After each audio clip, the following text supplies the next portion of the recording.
आज हमारे बीच आदरणीय मुरारी शरण जी भाई साहब हैं, जो अपने अनमोल वचन से न केवल युवाओं को प्रेरित करते हैं बल्कि राष्ट्र को एक नई दिशा देने का काम करते हैं। उनका यही उद्देश्य है कि प्रत्येक गांव में युवाओं के बीच में कुछ इस प्रकार के विषय रखे जाएं, जैसे कि गौ माता को इस प्रकार से प्रेरित करना, जैसे कि गौ की सेवा भी हो और गौ से कुछ आर्थिक लाभ भी हो। कृषि को लेकर भी चर्चा करते हैं। आज हमारे बीच सौभाग्य से भाई साहब हैं। भाई साहब, हम कुंभ के बारे में जानना चाहेंगे।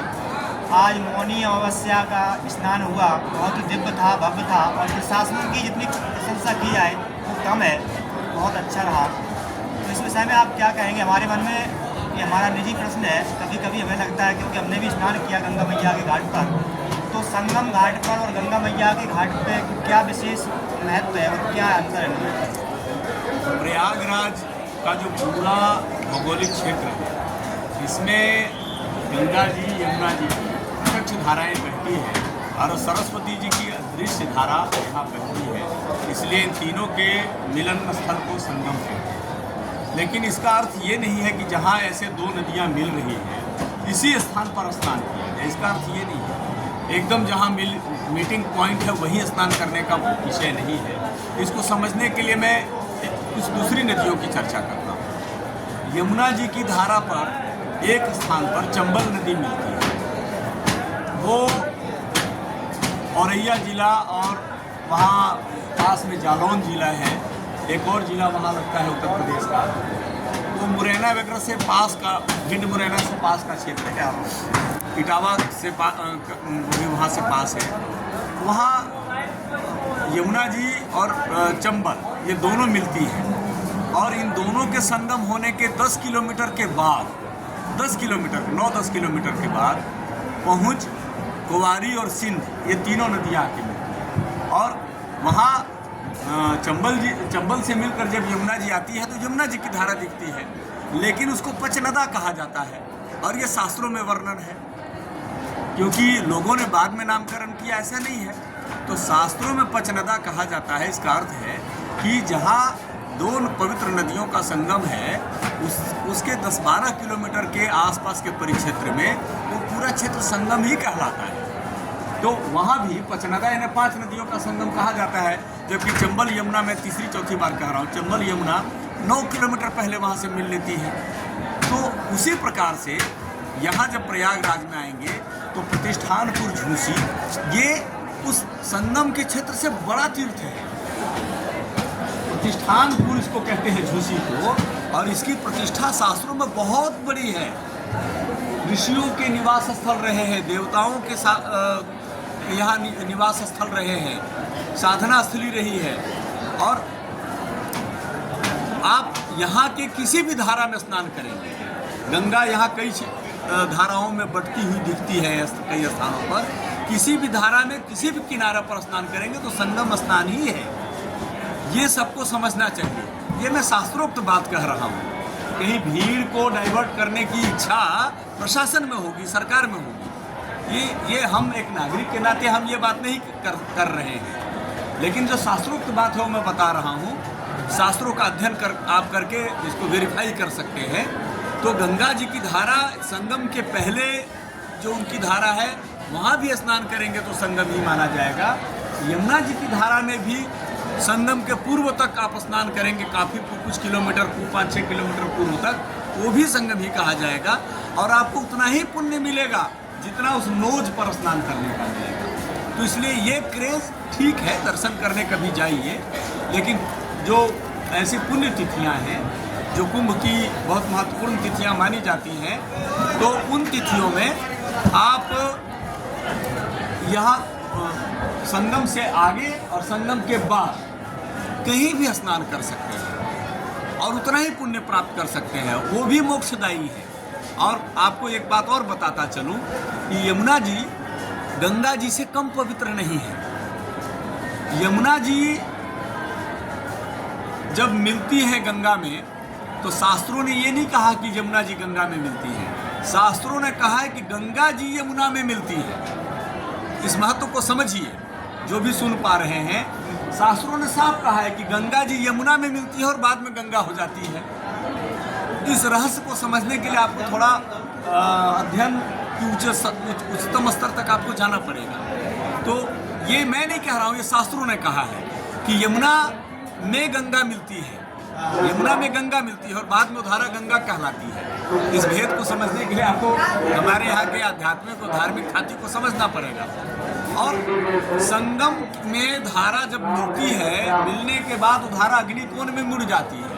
तो यहाँ जो अग्निकोण में धारा मुड़ती है, उस कारण से ये धारा मोक्ष मार्गी है, मोक्ष देने में सक्षम है। ये इस संगम का महत्व है। तो मतलब संगम हो जाने के बाद जो आगे धारा जा रही है, उसमें भी 10 किलोमीटर की दूरी तक आप स्नान कर सकते हैं, वो भी आपको मोक्ष दिलाएगा, वो भी आपको मोक्ष दिलाएगा। वो भी उतना ही पवित्र है, उतना ही आपको पुण्य देने में सक्षम है। तो इसीलिए ये भ्रम बिल्कुल नहीं होना चाहिए किसी को कि हम उसी जगह जहाँ नदी मिल रही है उसी जगह नहाएंगे तभी हमें पुण्य मिलेगा। क्योंकि ये प्रयाग की पूरी भूमि, जो कंबल, श्वेतर और नाग, ये 3 प्रकार के क्षेत्र हैं प्रयाग में। कंबल श्वेतरौ नागः, ऐसा मत्स्य पुराण में कहा है 144वें अध्याय में। तो कंबल श्वेतरौ नागः, कंबल, श्वेतर और नाग, ये 3 क्षेत्र है प्रयाग के। उस तीनों क्षेत्र की किसी भी धारा में आप डुबकी लगाएंगे, आपको मोक्ष मिलेगा। एक बात होगी। दूसरी बात बताता हूँ, आप स्नान नहीं भी किया अगर आपने और यहाँ वास किया, तो यहाँ निवास करने से एक रात्रि भी आप पापों से मुक्त हो जाएंगे। क्योंकि प्रयाग में 1 मास पर्यंत निवास करने को ऐसा कहा जाता है कि 1 कल्प तक निवास करने का पुण्य फल आपको प्राप्त होता है। इसी को कल्पवास बोलते हैं। कल्पवास की मौलिक धारणा भी बताता चलो कि पौष पूर्णिमा के 2 दिन पहले आना और माघ पूर्णिमा के 2 दिन बाद जाना, ये पूरा मास, यानी कि मास के 2 दिन पहले 2 दिन बाद तक निवास कर रहे हैं, 34 दिवस तक निवास कर रहे हैं। और एक समय भोजन करना, मांग के खाना, भूमि शयन करना, ब्रह्मचर्य का पालन करना, सतीत्व का पालन करना, मनसा कर्मणा वाचा, मन से, वचन से, कर्म से इन विषयों का पालन करते हुए पूर्ण संयम के साथ प्रयाग में निवास करना। तो कहते हैं ऐसे लोगों को, यानी कल्पवास करने वालों को भगवान के लोक में स्थान मिला। तो यहाँ निवास करने का भी फल है, केवल डुबकी लगाने का फल नहीं है। डुबकी लगाने का भी फल है, यहाँ निवास करने का फल है। गंगा, यमुना, सरस्वती के धारा यानी बहाव क्षेत्र के रज को सिर पर लगाने का भी फल है। तो केवल वहाँ जा कर के भीड़ खड़ा करना या असहजता निर्माण करना, और इसलिए कि साधु आए हैं तो उनकी भीड़ में खड़े होंगे, इसलिए संगम पर सो जाएं, ये उचित नहीं है। दर्शन की लालसा बहुत अच्छी बात है, लेकिन उसके कारण से दूसरों के लिए संकट खड़ा करना। मैं विगत जिस समय घटना घटी, उस घटना के 10 मिनट पहले वहाँ से पार हुआ। मैं देवजी भाई रावत, हमारे विश्व हिंदू परिषद में अखिल भारतीय समरसता प्रमुख हैं, केंद्रीय मंत्री हैं। देवजी भाई रावत ने कहा कि मुझे स्नान करने का मन है, संगम पर स्नान करने का मन है। वो अधिक आयु के हैं, 70 वर्ष से ऊपर की आयु है। तो उनकी इच्छा का आज्ञा मांगते हुए मैं और शिवानंद दोनों उनके साथ हो लिए। हम लोग हाथ एक दूसरे का पकड़ कर गए। हम पार हुए होंगे 10 मिनट के बाद पीछे घटनाएं घट गई। तो घटना क्यों घटी कि लोग बाग किनारे किनारे सोए हुए थे। वो संगम स्नान के लिए जाने का मार्ग है। पुलिस घोषणा कर रही है बार बार कि आप उठ जाइए, उठ जाइए। लोगों ने अनसुनी कर दी। ठीक है, अनसुनी करना अपराध नहीं है, उस कारण से घटनाएं नहीं होनी चाहिए, ये भी सही बात है। प्रशासन को और सजगता रखनी चाहिए थी, ये भी बात है। किंतु हमें भी कुछ जिम्मेवारी है एक नागरिक के नाते। तीर्थों में व्यवस्था बनाए रखने की जिम्मेवारी केवल पुलिस की, प्रशासन की या मुख्यमंत्री की और मंत्रिमंडल की नहीं होती है, जनता की भी जिम्मेवारियां होती हैं। सरकार ने अनुमान लगाया था कि 10 करोड़ तक की जनसंख्या आएगी मौनी अमावस्या पर यहाँ स्नान करने, लेकिन मैंने जो अपनी आंखों से देखा है, यहाँ से 2 किलोमीटर की दूरी है हमारे विश्व हिंदू परिषद के शिविर से संगम की। इस 2 किलोमीटर की यात्रा करने में हम लोगों को 2 घंटे लगे। हम यहाँ से 1 बजे चले और लगभग 1.5 घंटे लगे। 2:30 बजे हम पहुँचे संगम, नदी के तट पर, धारा पर 2:30 बजे पहुँचे। 1.5 घंटा हमें यहाँ से जाने में लगा। तो 2 किलोमीटर की दूरी तय करने में अगर 1.5 घंटा लगा तो आप भीड़ का अनुमान लगा सकते हैं कि कितनी भीड़ होगी। हम जब जा रहे थे उस समय 1 बजे रात की बात है, तो सड़क पे चप्पल, जूते, टोपी, मफलर, शॉल, स्वेटर, जिसका जहाँ गिर गया वो गिर गया, पैरों में लग रहे थे। हमें समझ में आ रहा था कि कुछ है यहाँ गिरा हुआ। यानी कि भीड़ इतनी ज़्यादा थी कि कोई सामान उठाने का किसी को अवसर नहीं था। तो ऐसे में जो सो रहे थे भाई बंधु भगिनी, उनको भी ध्यान रखना चाहिए था कि हम यहाँ ना सोएं, स्नान करें और निकलें। तीर्थों में आने का मतलब वहाँ डेरा डालना नहीं है। पूरी भूमि भगवान की है, गोपाल की है, उस पर थोड़े समय के लिए भी कब्जा करने की चेष्टा नहीं करनी चाहिए, बने रहने की चेष्टा भीड़ में नहीं करनी चाहिए। और इसलिए मैं निवेदन करूँगा, जिनके साथ दुर्घटना हो गई उनके प्रति पूरी संवेदना है और पूरा दुख है, उनके परिवारजनों के प्रति मैं संवेदना प्रकट करता हूँ, उनके प्रति संवेदना प्रकट करता हूँ। ऐसा नहीं होना चाहिए था, अनहोनी हो गई। तीर्थों में सुरक्षा की भी व्यवस्था की थी सरकार ने, और कुछ गलतियाँ हुई होंगी उनके तरफ से भी, लेकिन लोगों की गलतियाँ हमने अपनी आंखों से देखी कि संगम के किनारे भी लोग सोए हुए थे। और एक जगह तो हमने सड़क पर ऐसा भी देखा कि कुछ लोगों ने 7-8 बैग लेकर चारों तरफ से त्रिशूल गाड़ दिए सड़क पे। अब ये कितनी लापरवाही की बात है, जहाँ पूरी भीड़ जा रही है, बहुत बड़ी संख्या आई हुई है, आप सड़क पे बैग रख के चारों तरफ त्रिशूल गाड़ देते हो। ये लापरवाही है, घोर लापरवाही व्यक्तियों की तरफ से। प्रशासन ने आपको नहीं रोका कि त्रिशूल का वो अपमान नहीं करना चाहते थे, किसी पर लाठीचार्ज नहीं करना चाहते थे।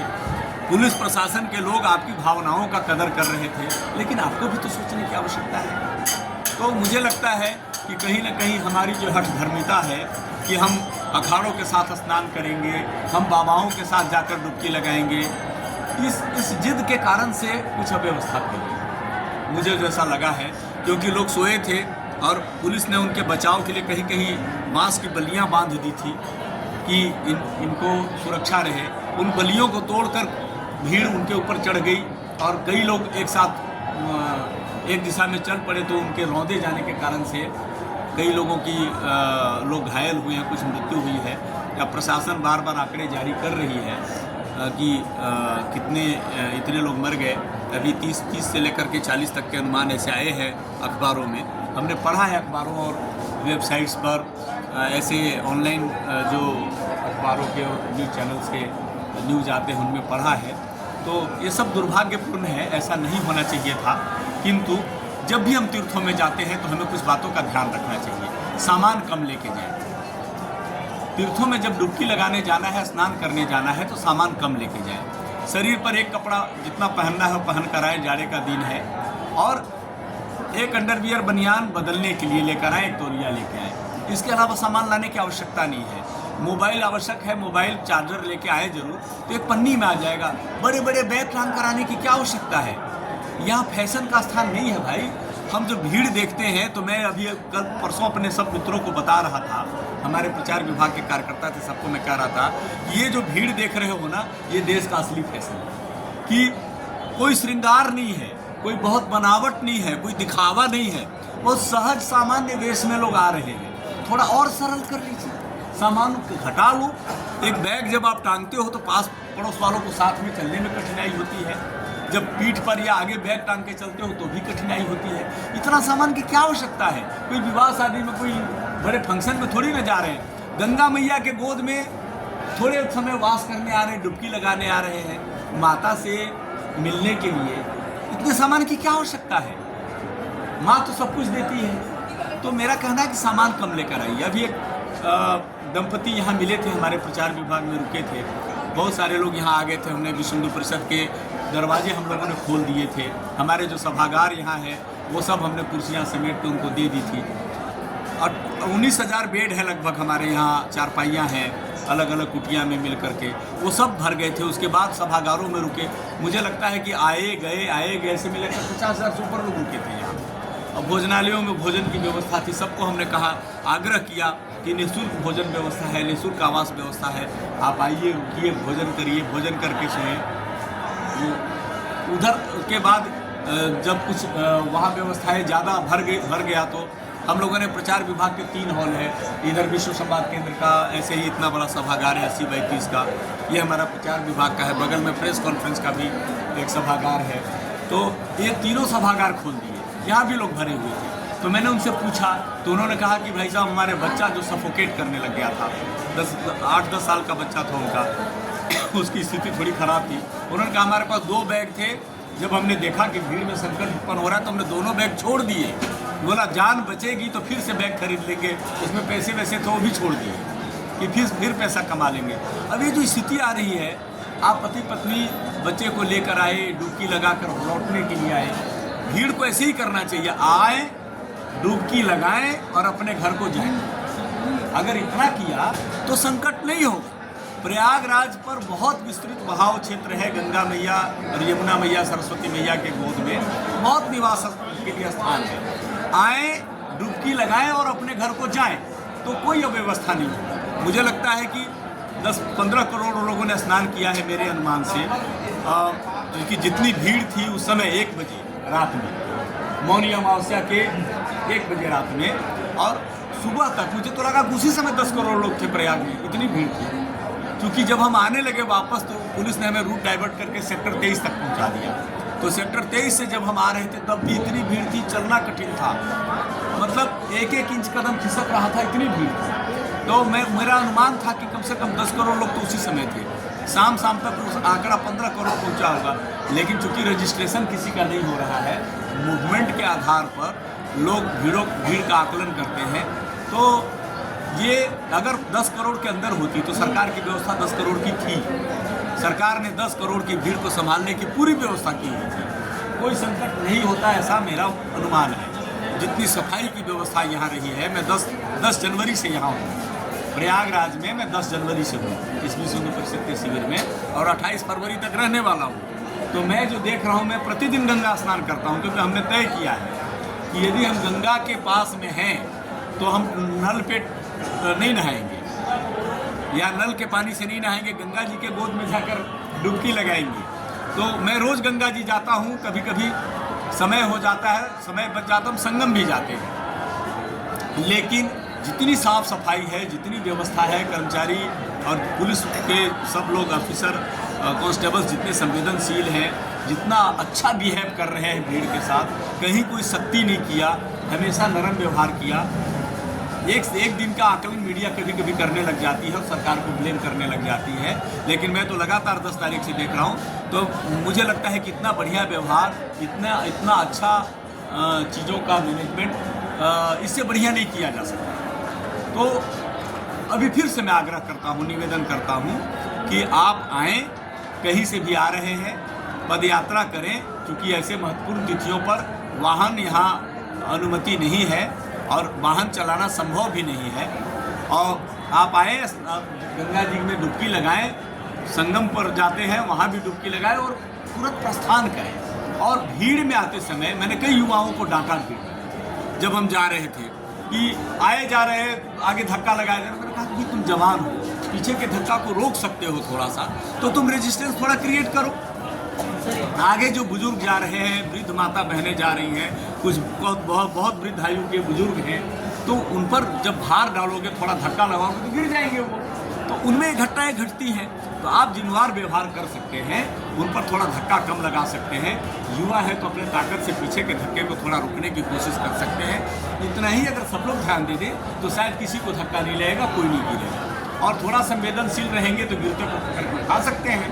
तो एक हम ऐसे 5वीं इकोनॉमी बने हैं और 3री इकोनॉमी बनने की सोच रहे हैं, ऐसे नहीं बनेंगे। एक जिम्मेवार व्यवहार करना जब हम सीखेंगे, तीर्थों की कदर करना सीखेंगे, तीर्थों को प्रदूषण से बचाने की कोशिश करेंगे।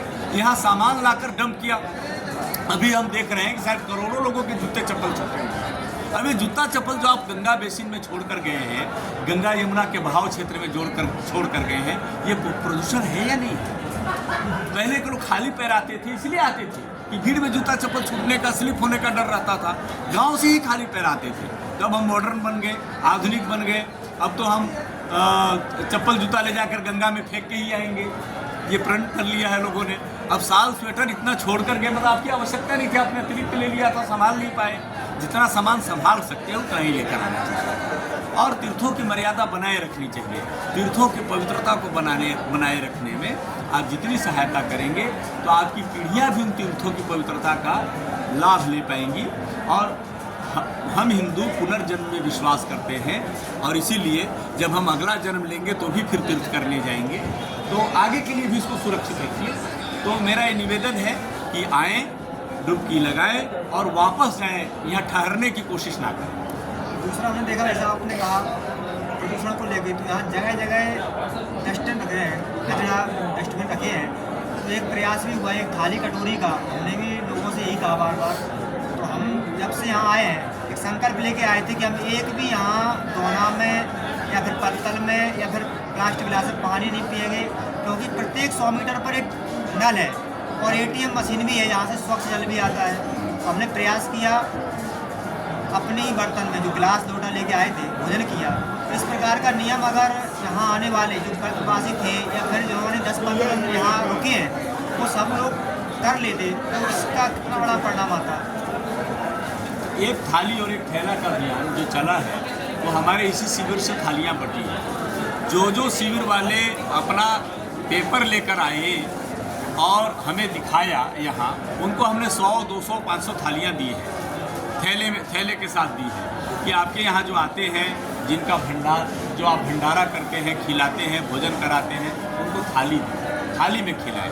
थाली धोया जा सकता है और उससे प्रदूषण नहीं है, लेकिन जब आप थर्मोकोल में खिलाएंगे, पत्तल में खिलाएंगे तो डस्टबिन का कचरे का एक बड़ा पहाड़ खड़ा करेगा। डस्टबिन बड़े लगे हैं यहाँ और बहुत कम दूरी पर लगाए गए हैं। 10 फीट, 20 फीट, 25 फीट पर डस्टबिन है, सड़क के दोनों किनारे है। सभी आश्रमों के अंदर भी डस्टबिन दिया है सरकार ने। सरकार के कर्मचारी कम हुए तो आसपास के राज्यों से सफाई कर्मचारी बुलाए गए हैं और वो सब इतनी तन्मयता से, इतनी श्रद्धा से सफाई कर रहे हैं। हम उनको देखते, हमने कभी बताया कि जरा ये यहाँ साफ कर दो, कभी किसी ने मना नहीं किया। कभी कभार वैसे नगर पालिका और में दिखता है कि कर्मचारी के बीच जाते थोड़ा टेढ़ा बोलते हैं, लेकिन यहाँ कर्मचारियों का व्यवहार बहुत अच्छा है। तो इतना बढ़िया संवेदनशील व्यवहार शायद घरेलू लोगों का होता है। घरेलू व्यवहार आपको सरकारी कर्मचारियों से मिल रहा है, ये आश्चर्यजनक व्यवहार है और उत्तमोत्तम व्यवहार है। इससे बढ़िया व्यवहार की कल्पना नहीं की जा सकती। तो हम भी थोड़े संवेदनशील बने। हम पॉलीथीन ला के फेंक जाते हैं तीर्थों में, हम चाय पीते हो कप जहाँ तहाँ फेंक जाते हैं, जो रीयूजेबल कप्स होते हैं, मतलब ऐसे 1 टाइम यूज वाले कप्स हैं, हम फेंक करके कूड़ा खड़ा करते हैं। इन सब चीज़ों का ध्यान रखना चाहिए कि तीर्थों में हम वही चीज़ें, एक गिलास और थाली अगर घर से ले भी आए, अगर ये चलन बनाए, पहले के लोग करते थे, एक लोटा लेके चलते थे, एक रस्सी लेके चलते थे। पहले कुआं होता था तो लोटे में रस्सी बांधते थे और कुएं से निकाल के जल पी लेते थे, स्नान भी कर लेते थे। ये पहले के लोग संवेदनशील थे, अपनी व्यवस्थाएं स्वयं लेके चलते थे, कूड़ा नहीं फैलाते थे, तीर्थों को गंदा नहीं करते थे और तीर्थों को स्वच्छ करने के लिए अच्छे पदार्थ लेके आते थे चढ़ाने के लिए, लोगों को दान करने के लिए सिक्के लेकर आते थे। तो मैं नहीं कह रहा हूँ कि भिखारियों को आप पालें, क्योंकि सरकार ने प्रतिबंध लगाया है भीख मांगने पर। तो खैर तीर्थों में फिर भी बैठे हैं लोग, बैठते हैं। हमारा प्रयास यही होना चाहिए कि हम तीर्थों की पवित्रता को बनाए रखने के लिए पर्यावरण पर ध्यान दें, उनकी स्वच्छता पर ध्यान दें, वहाँ अनावश्यक पदार्थ फेंक के ना जाए, गंदगी फैला कर ना जाए, क्योंकि ये नदियाँ प्राणदायिनी हैं। ये जितना ऊपर बहती दिखती हैं उतनी ही नहीं होती है। नदियों का जो बहाव क्षेत्र होता है, उन नदियों के धारा के कई किलोमीटर दोनों साइड, उनके कोर के दोनों साइड अंदर वो नदियाँ बहती हैं कई किलोमीटर तक। और केवल बहती नहीं है तो बरसात के दिनों में पहाड़ों से पत्थरों का अपरदन करके कई प्रकार के मिनरल्स लेके आती हैं, कई प्रकार के उपजाऊ पदार्थ, ह्यूमस लेकर आती हैं ऊपर से और पूरे क्षेत्र में वो बिखेरती हैं, उपजाऊ क्षमता से की अभिवृद्धि करती हैं, वो बढ़ाती है।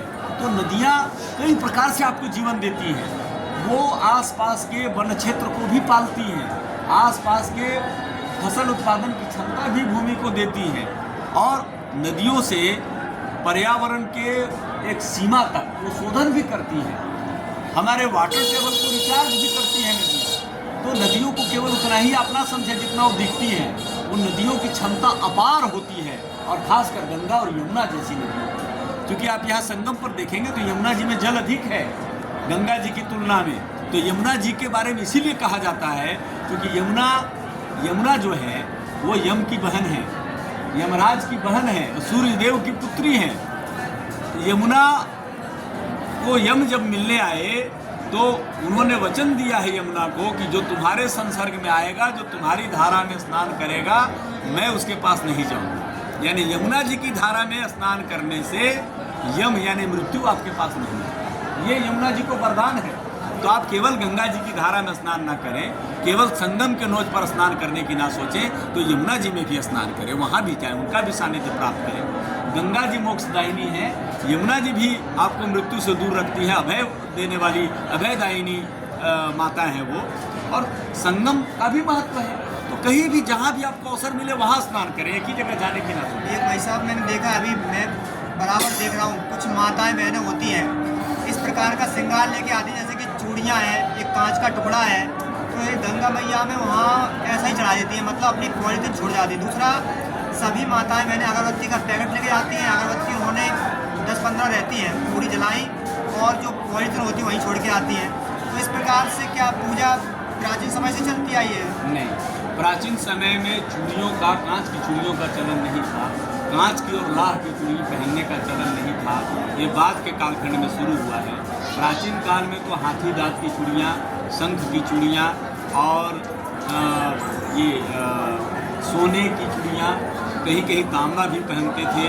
चांदी विधवा होने के पश्चात, पति की मृत्यु के पश्चात पहनने का चलन था। वो सधवा महिलाएं चांदी की चूड़ियाँ नहीं पहनती थी। तो तांबे में भी जल की शुद्धि की क्षमता है, स्वर्ण में भी जल की शुद्धि की क्षमता है, इसलिए तांबे की और सोने की चूड़ियाँ पहननी जाती थी। अष्टधातु और पंचधातु भी धारण किया जाता था, उनसे भी जल शोधन होता था। तो चूड़ियों के पहनने का, कांच की चूड़ियाँ गंगा जी को दान करने का मतलब गंगा जी को प्रदूषित कर रही है। वो धारा में टूटेगी तो नहाने वालों के पैरों में चुभेगा, उनके लिए संकट खड़ा होगा।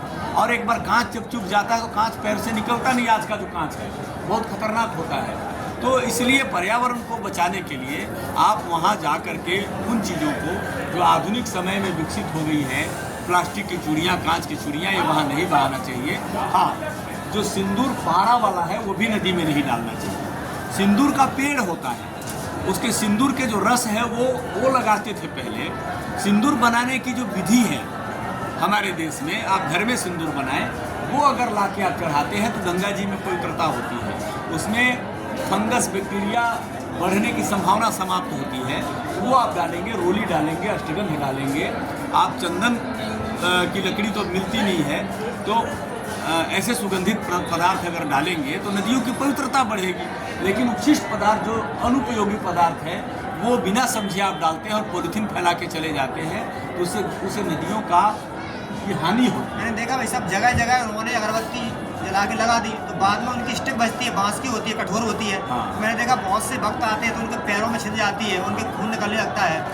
तो आप क्या देखोगे, उनको जितना पुण्य नहीं मिला उतना पाप तो लगेगा ही। जैसे कि अनेक हम कांच फेंक रहे हैं तो कहीं ना कहीं मछलियाँ उनको खाएंगी, मछलियाँ भी मरेंगी, और जो भक्त दर्शन करने जाते हैं, स्नान करते हैं, उनके भी पैरों में बैठ रहे हैं, तो कहीं ना कहीं ये पाप का ही हम कहें एक प्रकार से दोष पड़ता हुआ। बांस जलाना हमारे यहाँ वर्जित है। बांस पर जब अर्थी बनाई जाती है मृत्यु के बाद, तो बांस की अर्थी बनती है, उस अर्थी को अग्नि में जलाते नहीं। अर्थी पर से 100 को उस पर से उतार करके रंथी पर से और वहाँ लकड़ियों पर चढ़ाया जाता है, उसको बांस को निकाल लिया जाता है और बांस से कपाल क्रिया होती है। बांस को अग्नि में जलाया नहीं जाता, बांस जलाने का चलन है। बांस हमारे यहाँ चूल्हे में भी नहीं जलाया जाता, जो चूल्हे में भोजन बनाते हैं तो उसमें जब भी जलाने का चलन नहीं है, प्रतिबंधित है। तो इसलिए बांस जो अगरबत्ती में उपयोग होता है उसको बिल्कुल पवित्र कर्मों में, पूजा पाठ में उपयोग नहीं करना चाहिए। धूप बत्ती जलानी चाहिए, घी के दिए जलाने चाहिए, और ऐसे तीर्थों में आकर के आटे का दीपक बना के उसमें दीपक लगा के घी डाल के जलाना चाहिए, क्योंकि आटा घी को कम सोखेगा और अधिक समय तक जलेगा। दूसरा जो मिट्टी है कठोर, वो फूट कर के पैरों में चुभेगा। तो थोड़ा हम केवल अपने लिए ना सोचें, तो गंगा मैया के लिए भी सोचें। और गंगा मैया में जो और आ रहे हैं आपके ही समान श्रद्धालु सब हैं, तो उनको भी कोई समस्या ना हो, उनके भी पैर ना कटे, क्योंकि पकी हुई मिट्टी जब फूट जाती है तो पैर उसे कटने की संभावना रहती है, कठोर हो जाता है। तो दूसरों का भी ख्याल रखना चाहिए। हम अगर संवेदनशील बनेंगे, पर्यावरण का ख्याल रखेंगे, पूजा विधि का ख्याल रखेंगे, तो मुझे लगता है कि हम देश को दुनिया में अग्रणी बनाने में सहायक हैं। क्योंकि केवल एक ही आर्थिक गतिविधियों से देश महान नहीं बनता। देश अपने आस्था के शुद्धतम प्रयोग से भी महान बनता है। हम आस्था को शुद्धतम अवस्था में ले जाएं और एक जिम्मेवार नागरिक की तरह व्यवहार करें। ये नदियाँ जो हैं, नदियों में संगम में जो स्नान, ये प्रकृति की पूजा है, और प्रकृति की पूजा करते समय पर्यावरण की चिंता भूल जा रहे हैं। पर्यावरण की चिंता हम नहीं कर रहे हैं, तो इसका मतलब है हम थोड़े गैर जिम्मेवार, थोड़े लापरवाह हैं। और ये लापरवाही न गंगा मैया को पसंद होगी, न यमुना जी को पसंद होगी, न भगवान को पसंद होगी। क्योंकि विष्णु जी के नख से निकलने वाली गंगा, ब्रह्मा की कमंडलू से निकलने वाली गंगा, और शिव जी के जटा से निकलने वाली गंगा, तो ये तीनों ही अप्रसन्न होंगे आपसे अगर इन नदियों का अपवित्र करते हैं, इनको प्रदूषित करते हैं। तो मुझे लगता है कि त्रिदेव को प्रसन्न करने के लिए, त्रिवेणी को ठीक रखने के लिए, और त्रिपथगा गंगा को कहते हैं, 3 पथों से होकर गुजरी है, पहाड़ों से, मैदान से और समंदर तक जाती है, और धरती, आकाश और पाताल तीनों को स्पर्श करती है गंगा। तो इसके कई कारणों से इसको त्रिपथगा कहते हैं। तो इन सबको पवित्र रखने के लिए हमें जिम्मेवार होकर व्यवहार करना पड़ेगा।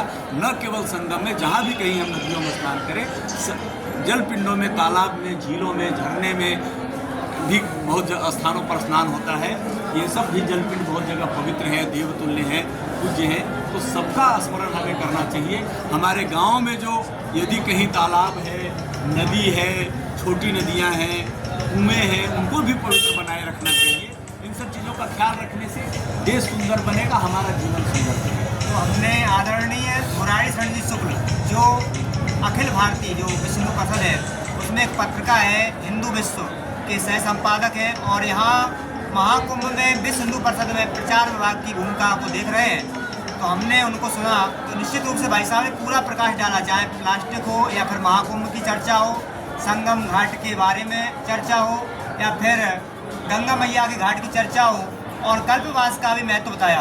तो मुझे लगता है भाई साहब ने जो बातें बताई, कल की घटना पर भी प्रकाश डाला कि कल की घटना किस प्रकार से हुई। तो हमें लगता है यदि युवा इस बात को हृदय में आत्मसात करेंगे, तो मुझे लगता है कि हमें बहुत बड़ा परिवर्तन आएगा।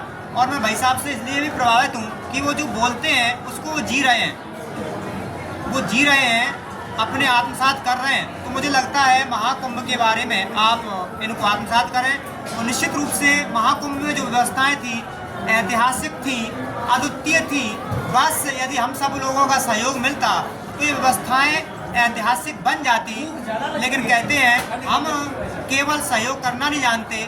मैं यहाँ बराबर रह रहा हूँ तो देख रहा हूँ इतना सब कुछ मिल रहा है, जलेबी, हलवा, पूड़ी, पोया, दूध, सब कुछ मिल रहा है, लेकिन हम 50 जगह भोजन कर रहे हैं। थोड़ा खाया, फेंक दिया, और कहाँ फेंक दिया?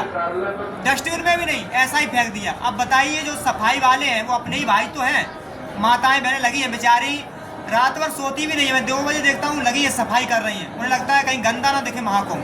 तो निश्चित रूप से हमें अपनी सोच बदलनी होगी, हमें चिंतन करना होगा कि हम विवेकानंद जी के विचारों को आत्मसात कर रहे हैं क्या हम रामचरितमानस को मान रहे हैं, क्या नहीं मान रहे। तो निश्चित मान लीजिए हम खूब कुछ भी कर लें, तब तक महाकुंभ की ये पुण्य दुख की आपको अमृत फल नहीं दे सकती, जब तक हमारे आचरण में हम जैसे दिखने चाहिए वैसे नहीं होते। इन्हीं विचारों के साथ एक बार पुनः भाई साहब को राम राम। बहुत अच्छे विचार बताए भाई साहब ने, बहुत बहुत धन्यवाद।